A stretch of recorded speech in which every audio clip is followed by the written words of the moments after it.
Relative pronouns. Which, that, who, and whom. This is going to be a long one, so get that coffee.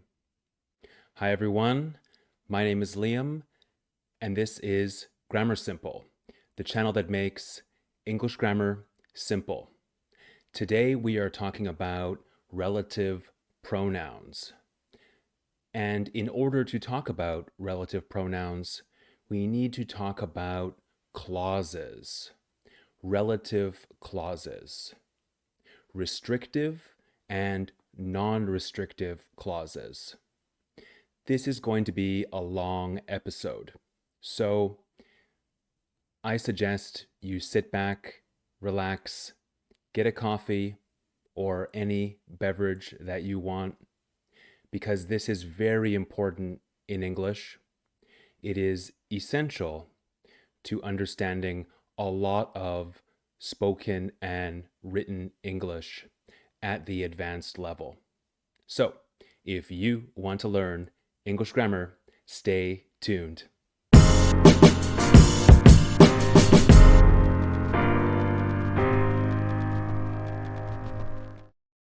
All right, relative pronouns. Let's get started. Number one, let's talk about pronouns. Quick review. Pronouns represent nouns. This means they take the place of nouns. Liam, that's me. The pronoun he. Okay, you got it. An apple, it. My cat, she. Students, they. There are many types of pronouns in English. One type of pronouns is called relative pronouns. Relative pronouns introduce something called relative clauses. More on that later in the video. Relative pronouns are which, that, and whom. Which is used to talk about things. Things can be tangible, such as objects. Tangible means you can touch them. They exist in physical reality. My hat is an object, a tangible object. My jacket, my microphone, my little clicky thing, these are all tangible objects. A chair, a car, a dog, trees, a building, a pencil, clouds, t-shirts, you get the idea. Things can also be intangible, such as ideas, thoughts, dreams, emotions, wants or desires, wishes, philosophies, etc. Which is used to talk about things. So look at the following sentence. The cat, which is homeless, often comes to me for food. We have our subject, the cat. This is the noun. And we have the pronoun, which. Which takes the place of the cat. We don't want to say the cat is homeless, right? It's strange. So we say the cat, which is homeless, often comes to me for food. This is true. All right. The cat who is homeless often comes to me for food. Sounds correct, but it's not correct. That and whom are used to refer to people. Watch my video about who and whom here. I go into many more details about how to use who and whom in that video. Okay, look at the following sentence. My neighbor, who is a doctor, recently bought a new car. My neighbor is the noun. Who is the pronoun.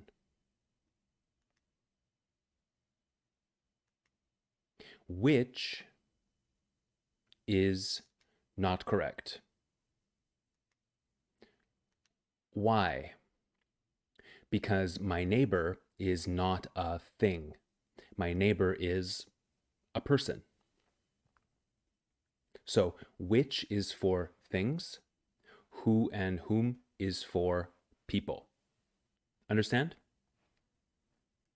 Okay, now let's talk about clauses, relative clauses, specifically restrictive and non-restrictive relative clauses. So, relative pronouns, which, that, who, and whom, are used with a type of dependent clause. So, relative pronouns are used with a type of dependent clause. And this type of dependent clause is called a relative clause.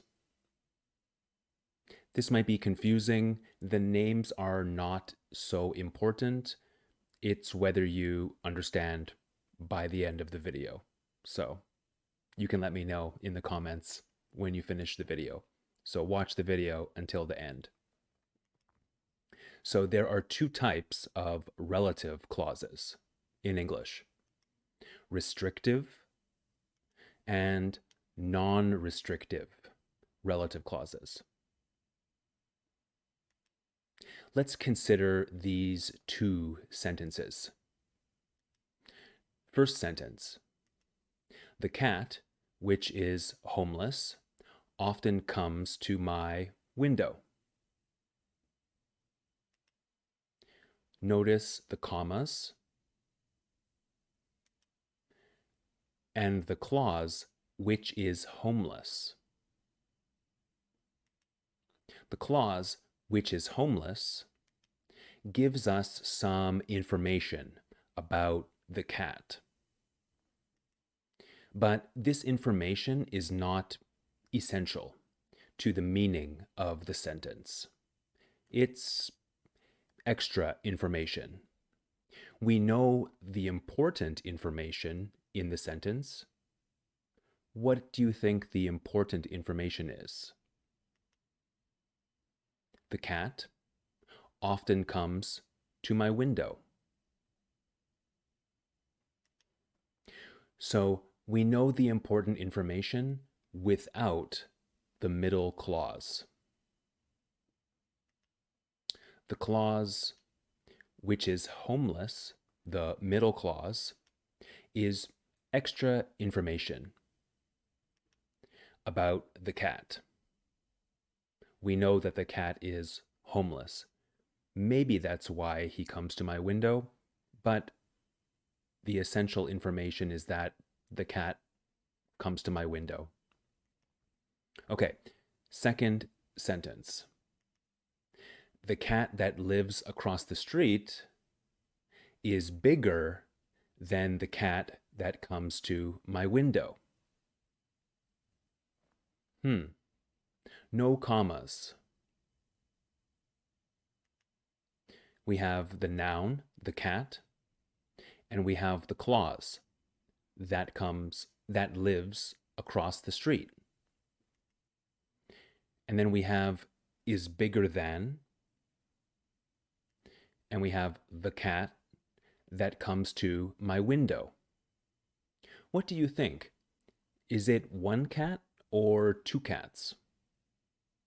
It's two cats, two different cats. One cat lives across the street, and the other cat comes to my window. They are different cats.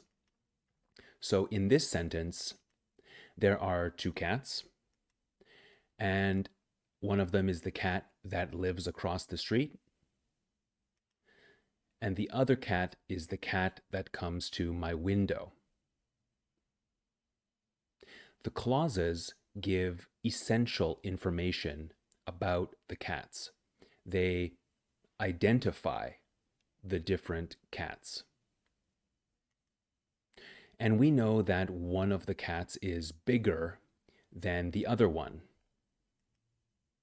So the cat that lives across the street is bigger. So in this sentence, the clause that lives across the street gives essential information about cat A. Let's call him. At the same time, the clause that comes to my window gives essential information about cat B. And at the same time, the clause that comes to my window gives essential information about cat B. So the cat, comma, which is homeless, comma, often comes to my window. This is non-restrictive. Non-restrictive. Notice the commas. Non-restrictive means not essential. And the cat that lives across the street is bigger than the cat that comes to my window. This is restrictive. Restrictive means essential, important. So let's talk about restrictive clauses in more detail. Restrictive clauses are essential to the meaning of the sentence. This means the information cannot be omitted. Omitted means left out, because the sentence will not make sense without it. Notice the sentence again. Imagine I say, the cat is bigger than the cat. Huh? That is a very strange sentence. If you are a beginner in English, that is acceptable, but you are not a beginner. Or maybe you are, but you're probably very confused right now. So if you've watched the video this far, I bet you're not a beginner. So this is a very strange sentence. The cat is bigger than the cat. Yeah, not a lot of information there. It's pretty confusing. So let's talk about a rule. Use that or who in restrictive clauses. That's our rule. Use that for objects or people. Both are okay. It's the same. For example, the TV that has the largest screen is the one I want. So I'm talking about a specific TV, the one that has the largest screen. That's the one I want. So, noun, pronoun, clause. The man that is buying coffee at the counter is a famous actor. Let's imagine you and I are getting coffee. We see a man at the counter, and I say to you, hey, the man that is buying coffee at the counter is a famous actor. So it's a specific man at the counter buying coffee now. This gives essential information about the man. It's not the man that is outside. It's not the man that is sitting down at the table. It's the man that is buying coffee at the counter. Understand? Okay, that is correct. The man is a person, and we can use that. Rule 2, use who for people. So who or that are correct. The man who is buying coffee at the counter is a famous actor. Also correct. The man who, the man that. It's good. Okay, let's talk about non-restrictive clauses now. Non-restrictive clauses are not essential to the meaning of the sentence.